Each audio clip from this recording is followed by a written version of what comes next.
El Dorado. The plan is to stop the train and rob it.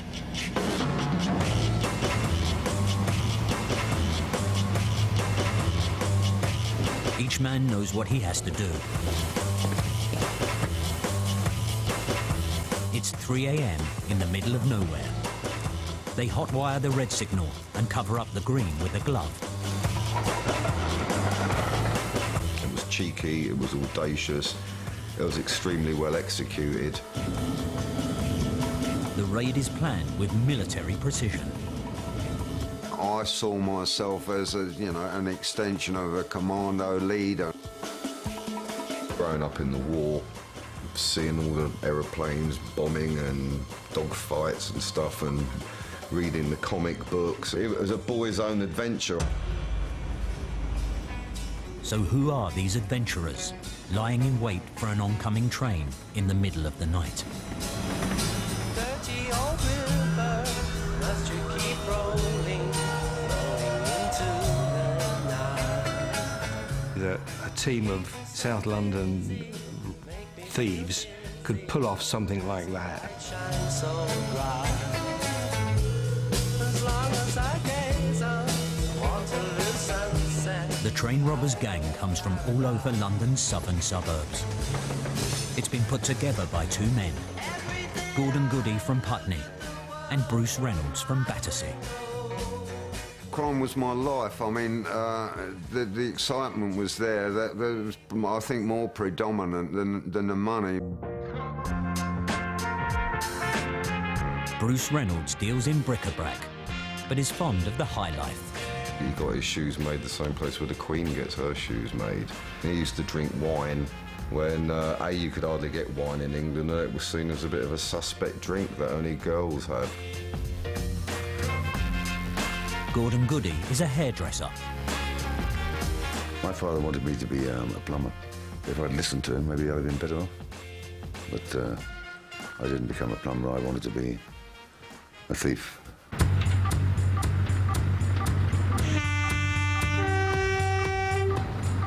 Goody and Reynolds have with them on the track that night a gang of talented accomplices that they met in prison and on the streets of South London. They cut the communication wires so no one can call for help, and then wait for the train to arrive. Buster Edwards is a florist. Charlie Wilson, a greengrocer, who will later be sprung from prison. As will Ronnie Biggs, a builder. I'd extracted a promise from him when he married me that he would never engage in any criminal activity ever again.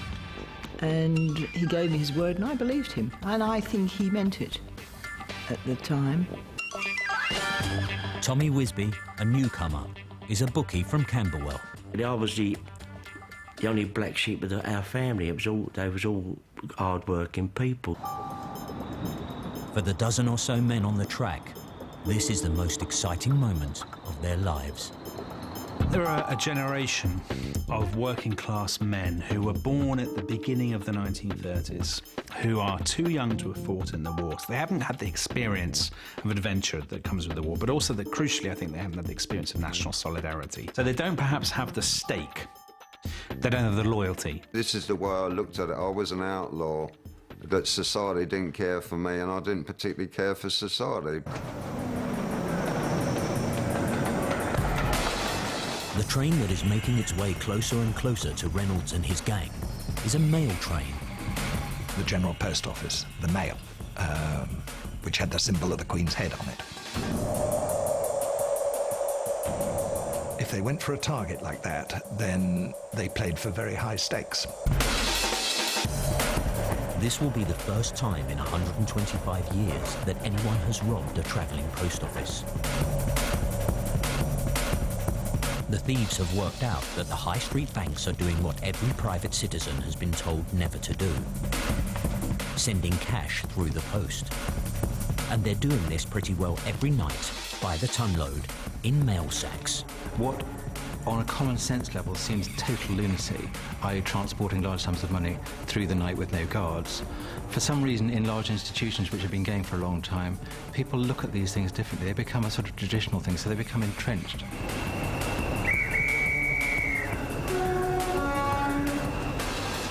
They're virtually unprotected, and vast sums of money are carried all over the country.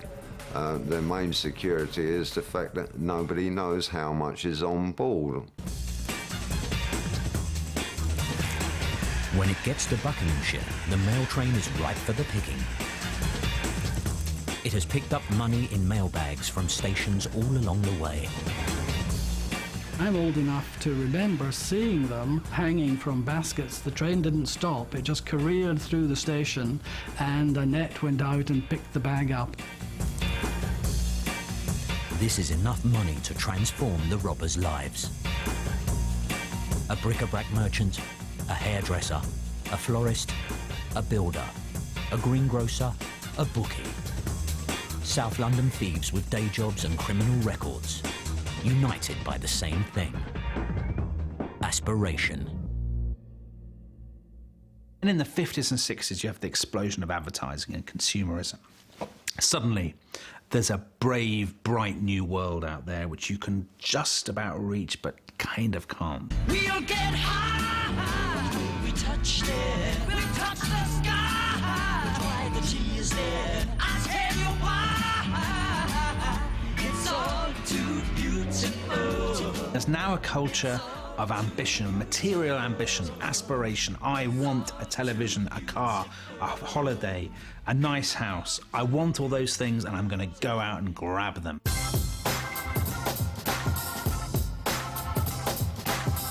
The robbers are family men, with wives, kids, and rent to pay. For a long time, I believed that he did it with a view to benefiting his family, because that's what he said he had in mind. A better life, you know, to what my father had. You know, he was a hard worker, worked all his life. I couldn't see him getting any benefits, you know. What the hours he put into what he was doing, you know. He wanted that pot of gold, and that pot of gold he found.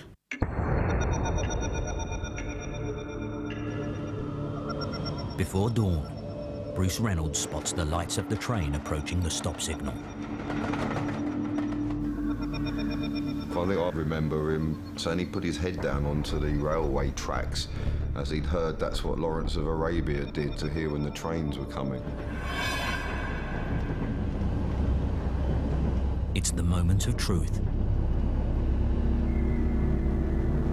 As the train stops, as planned, at the rigged signal.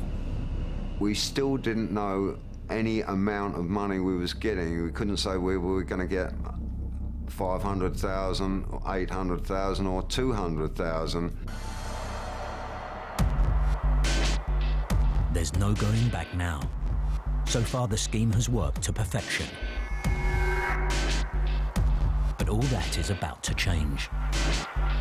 People have this kind of Robin Hood fantasy, if you like, of the Great Train Robbers as actually, you know, some sort of Ealing comedy enterprise, which of course it isn't. You know, these people are career criminals who are out, you know, to get what they can for themselves.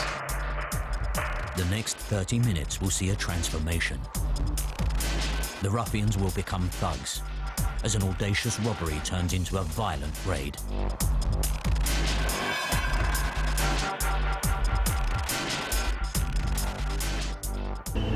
In the early hours of Thursday, 8th of August 1963, the Glasgow to London mail train comes across an unexpected red light at Sears Crossing, Buckinghamshire. Jack Mills, the driver, brings the train to a halt. He is 58, approaching retirement, and what happens next will change his life. When the train stopped, I was the first one onto the footplate, and Jack Mills, somebody trying to come up on the other side, and Jack Mills was trying to keep him down. Jack Mills puts up a brave fight to defend his train as more men swarm into the cab. about 3 or 4 people getting on one side and 3 or 4 people getting on the other side. Mills is hit on the head and collapses. Mills had a cut over his eye. He wasn't bad. He was talking to us. He said, I think you're a thorough gentleman, he said, you know. Medical reports describe multiple injuries. A half-inch deep laceration, a quarter-inch cut in front of his right ear, and another deep cut on the back of his head. Mills will need 14 stitches and 2 days in hospital. There was a loose cannon there who panicked and hit the guy. It's the adrenaline running through you, you know, when you're on that sort of work, you know. The robbers have always said Mills was hit by accident, that they intended it to be a non-violent raid. It was a mistake that should never have happened. But what if intimidation is all part of the plan? Would they have gone even further? Would they have killed him on the spot? They may have done. Witnesses later claim that the robbers used more force than they have admitted. The Jack Mills assault was obviously a very critical part of the robbery, but it's been isolated as if it was the only bit of violence on the entire raid. They'd got an assortment of felling axes, sledgehammers, crowbars, and they battered their way into the high-value coach. The high-value package compartment, the HVP, is where the money is held. They were hit with clubs and coshes. It's not an isolated thing that just only Jack Mills by accident just happened to get hit. They went in there and they were violent, and they hit people. One of the crew describes the robbers as very aggressive, pushing the staff around, striking some of them. If it was going to be your brother on the train, or your husband, or a friend of yours, and they were brutally attacked like that and terrified, would you think these guys were cool? Would you think they were heroes? I don't think you would. There, in front of the robbers, are mailbags stuffed full of banknotes. 10-shilling notes, £1 notes, fivers. They have hit the jackpot. That's when I found the first bag. What I saw was the first bag of, well, lots of bags in a cage. And I pulled one out and I cut it open, and I could see there was cash, and that was it. That was the prize. Everyone I picked up was there, and I thought, that's good. It's the real thing, you know. I looked round to someone, I forget it was, when this is it, like, you know. Everyone's adrenaline is pumping away like mad. When the half an hour was up that I'd allotted for the unloading, I called it a day, and I went in the lead Land Rover and we drove off into the night.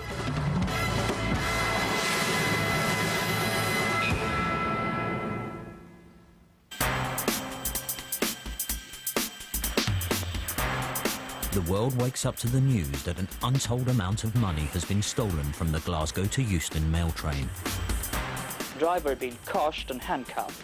John Woolley is then a 25-year-old Buckinghamshire policeman. These were the big boys in the criminal world.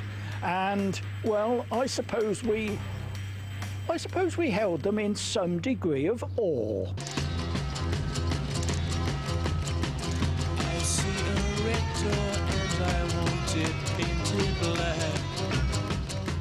The banks are trying to work out exactly how much money has gone. But there's a mixture of both surplus notes going back to head office and notes going for destruction.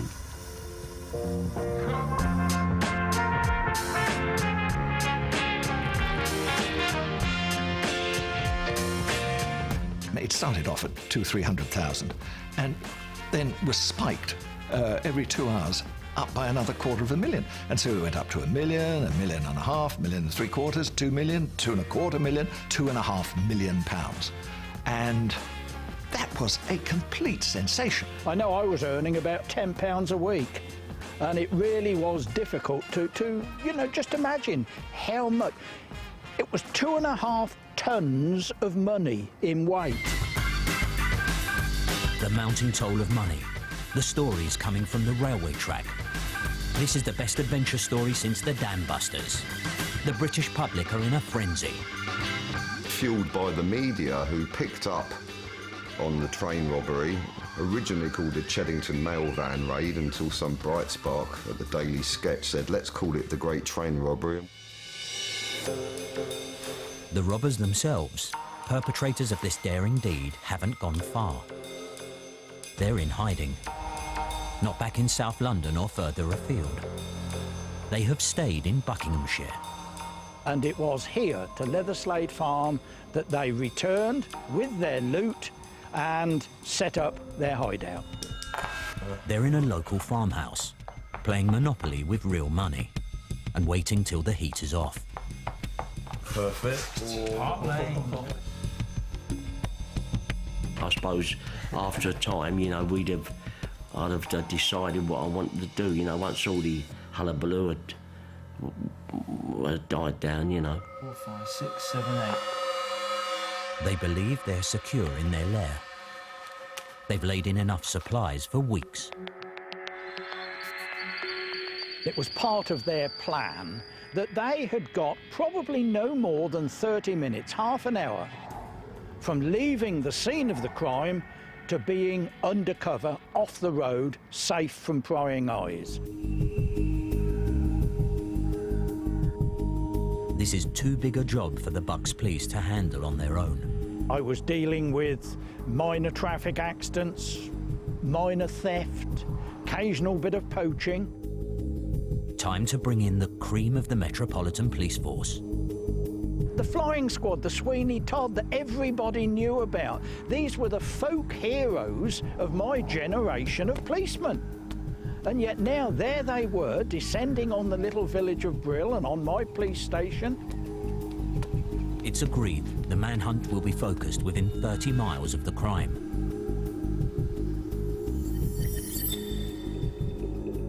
Smart police work. Leatherslade Farm, where the robbers are hiding, is precisely 27 miles from where the raid took place.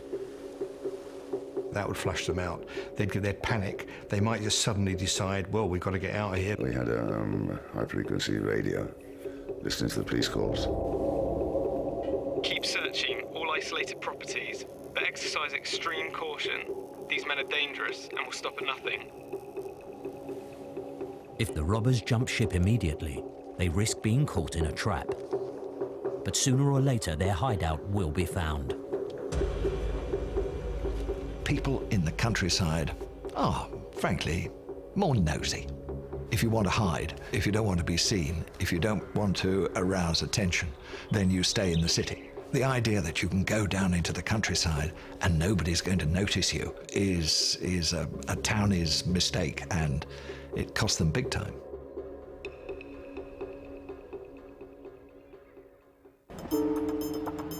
Four days after the Great Train Robbery, a small Buckinghamshire police station receives word of suspicious activity at a local farmhouse.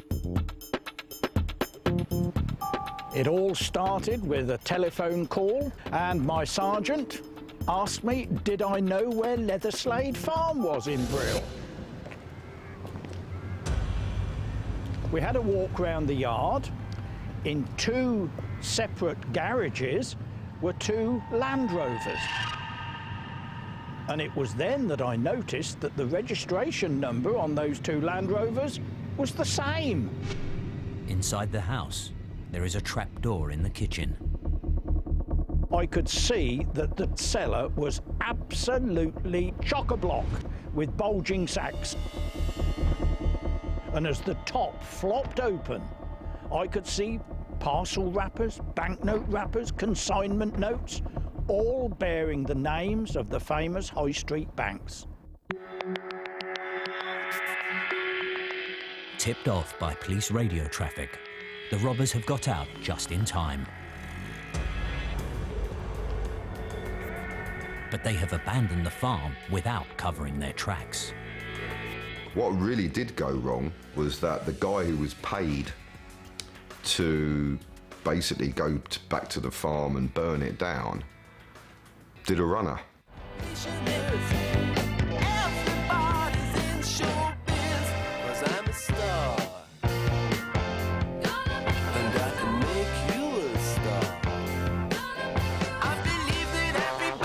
Once the farm is discovered, the full media circus rolls into town. The little village of Brill has never seen anything like it. Several sets of fingerprints have been discovered, and it's quite a good bet that some of those fingerprints will match records at the yard. In addition, of course, there were vast stocks of tinned food and other stores, and it's possible the police may have a lead here. We were filmed from every angle, sideways, up in the sky with the helicopters, and people who probably had never had their views canvassed on anything of importance were suddenly being asked to comment. Which side are you on, the cops or the robber? The robber, because I think they were clever. But he's dishonest. Well, I'm still on his side. What about you? Whose side are you on? Police. Why? Oh, a man did wrong and he should get his own punishment. Tommy Butler, chief of London's elite flying squad, is now in charge of the case.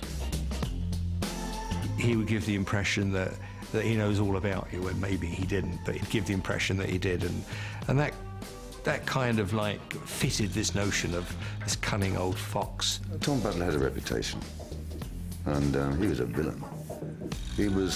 I see Tom Butler as, he was so streetwise. He thought like a thief. He thought like I did. The robbers have been flushed out of their lair and scattered. But the flying squad already has intelligence on who they are. Well, no, the police could guess who did it, because there was only one gang in London who could have done it. They knew straight away, bloody Reynolds. That is, how did he do it? And how are we going to prove that he did it? Wanted notices are issued, with photographs.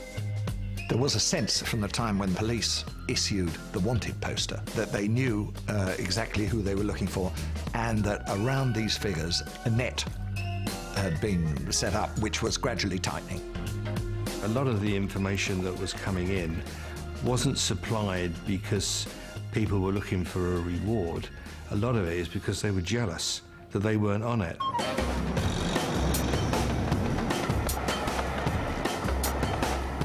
The envy of their peers, the front covers of the newspapers. The robbers are fast becoming celebrities. Wanted, Bruce Reynolds. Dresses smartly with good quality suits. A smooth talker, fond of dog tracks, likes fast cars, and spends freely. There was roadblocks, there was intense police activity. It then become like a gigantic manhunt. 8 days after the robbery, £30,000 is found in a caravan belonging to Jimmy White, one of the robbers. Another £100,000 is found in Redlands Wood, Dorking. The media almost portrayed it as like treasure hunt. Where's the money? You know, could the money be here? And some money's been found in a phone box. It could be you that could find it next time.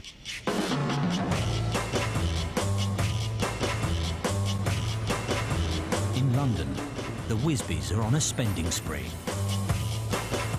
1 minute we would buy clothes from a catalogue, and the next minute would be in a black taxi down to Knightsbridge in Harrods.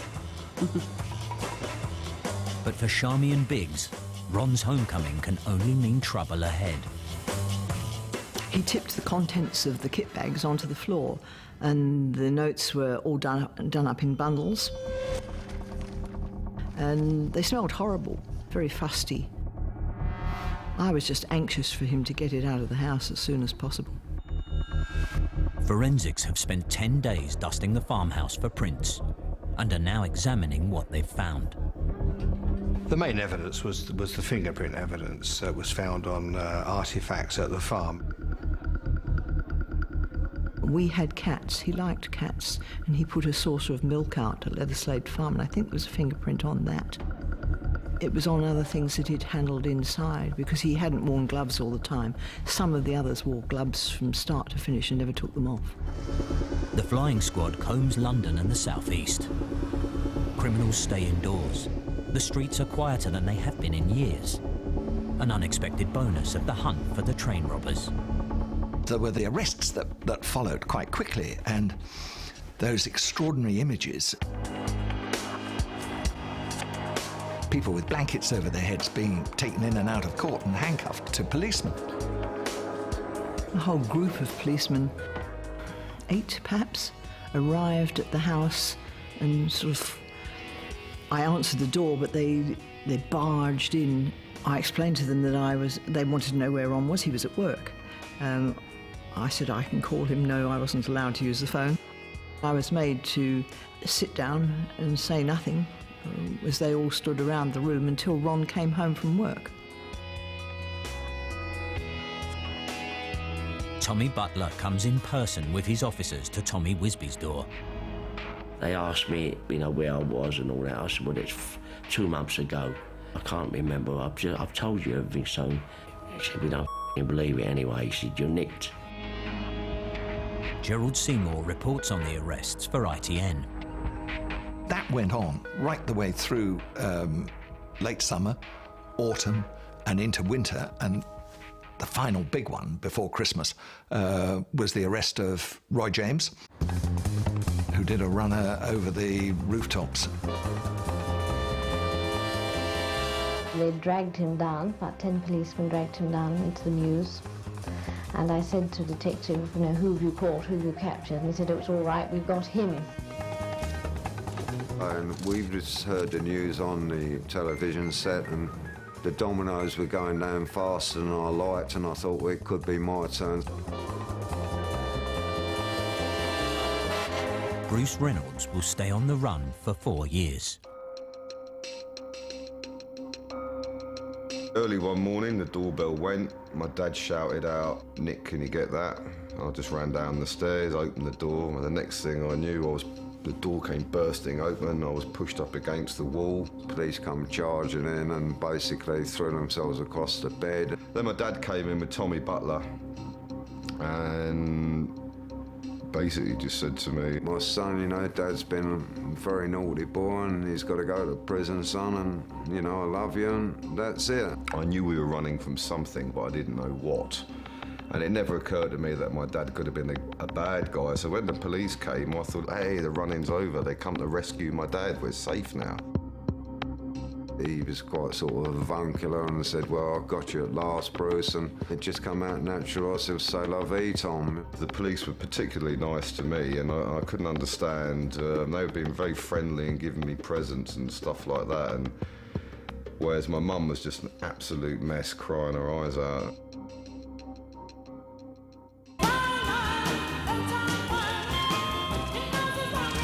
The trial of the great train robbers begins on 20th of January 1964 in Aylesbury, Buckinghamshire.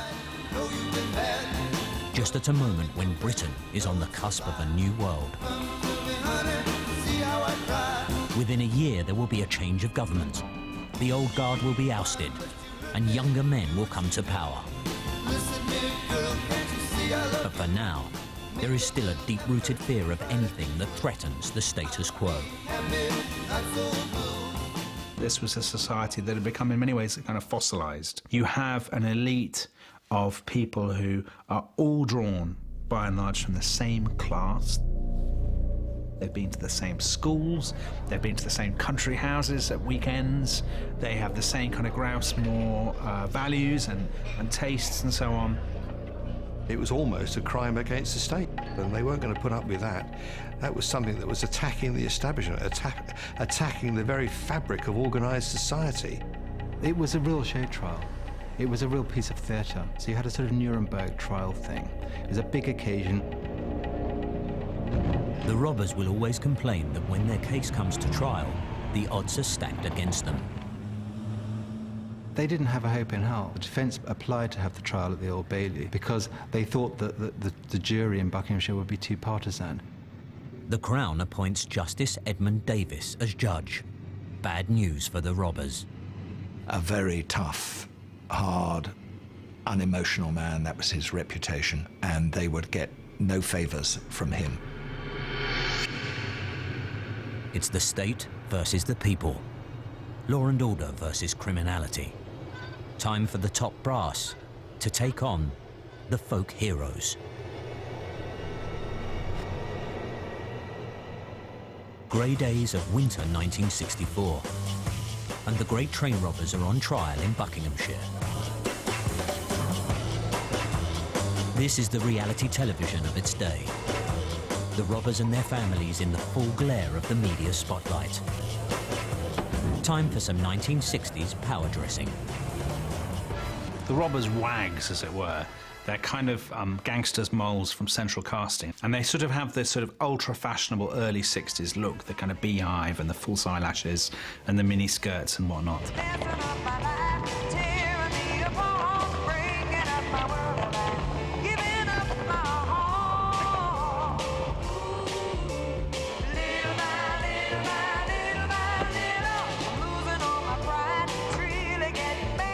They were all smart women wearing clothes, costumes that you didn't normally see in Aylesbury.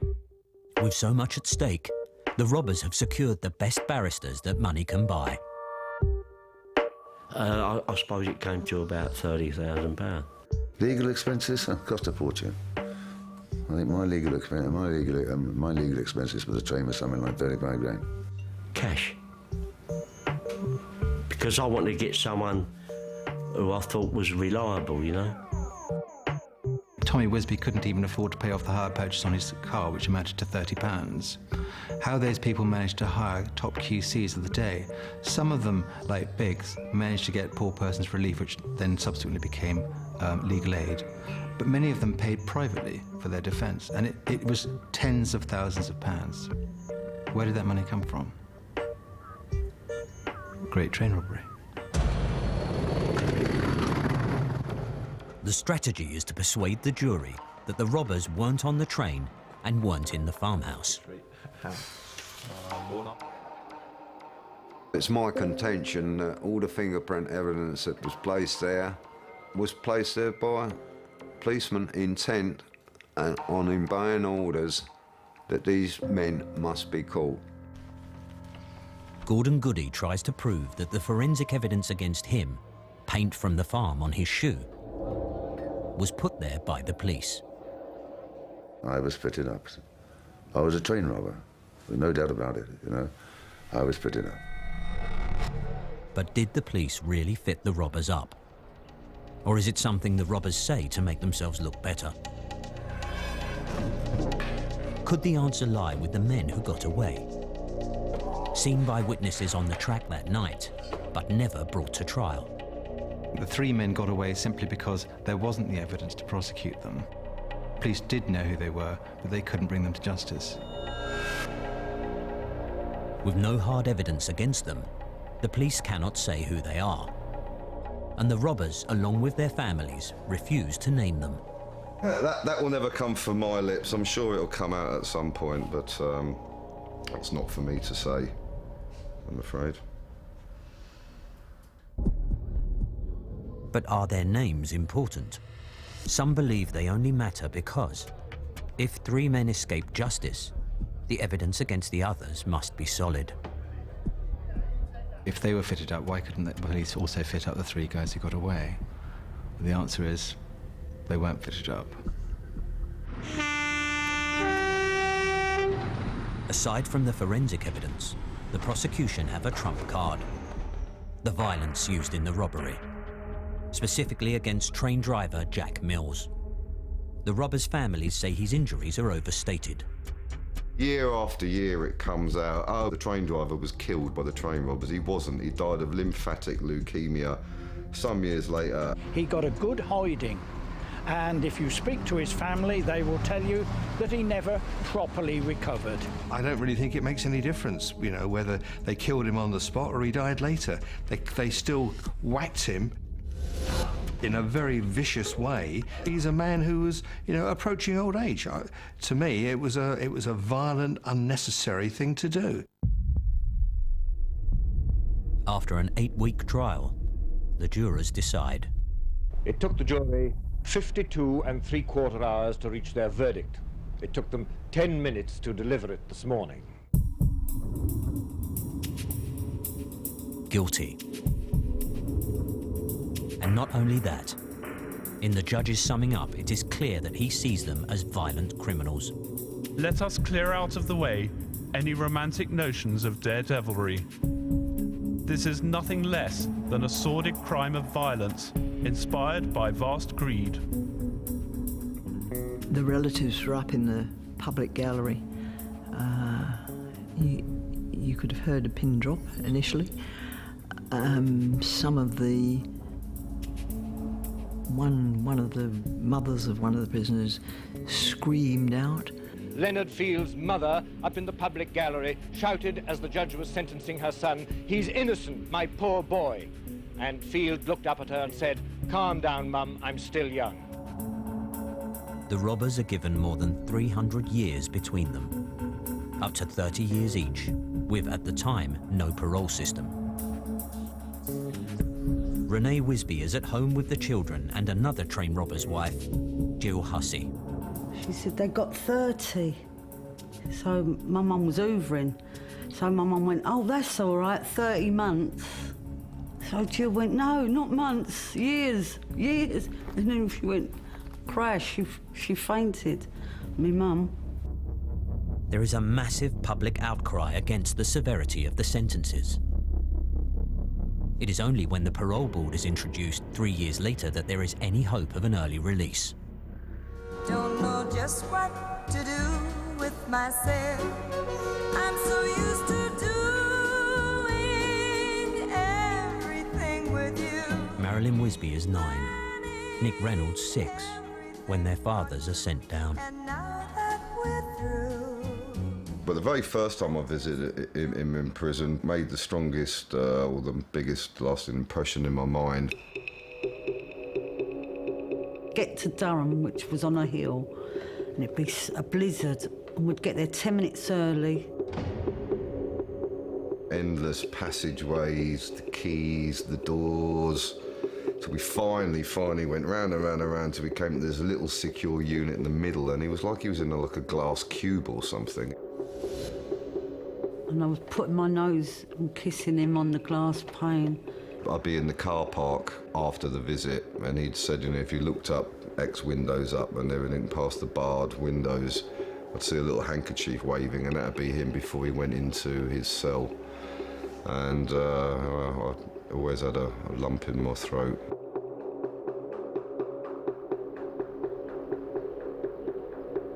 Alongside the robbers in jail is one man who was arrested, tried, found guilty and sentenced with the rest of them.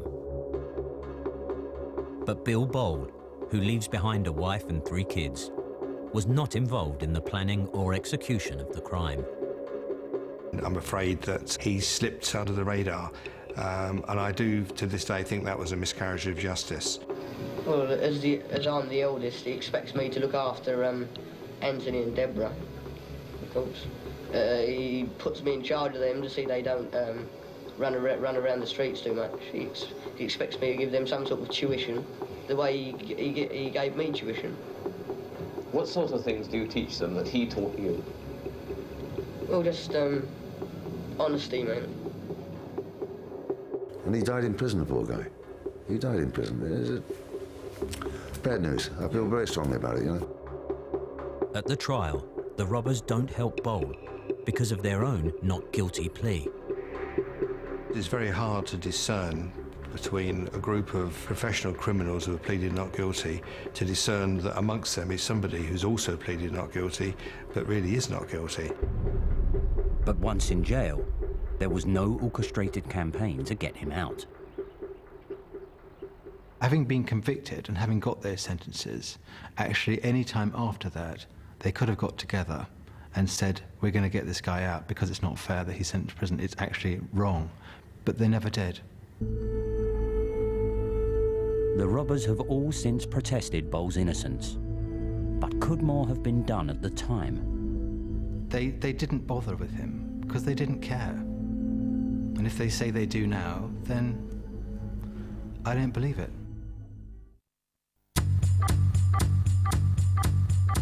A year after the robbery, Charlie Wilson scales the walls of Winson Green Prison. is found with his wife and children 3 years later.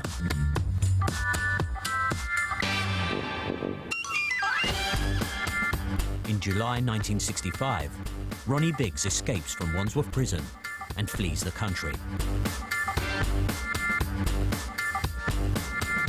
He'll remain on the run for 36 years, longer than his original sentence.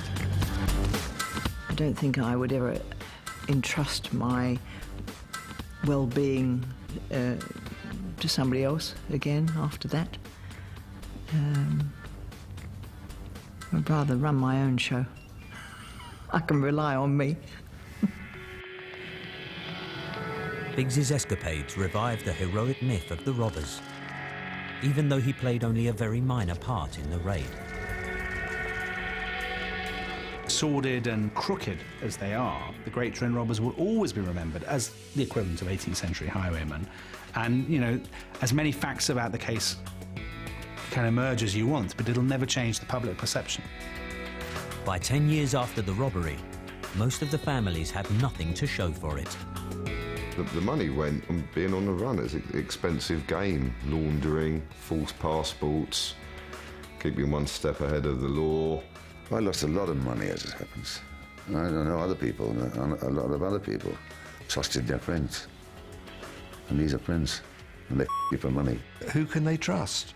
Because if they steal the money off them, what are they going to do? They're going to go to the police? They can't. It got put into businesses where buying them worked.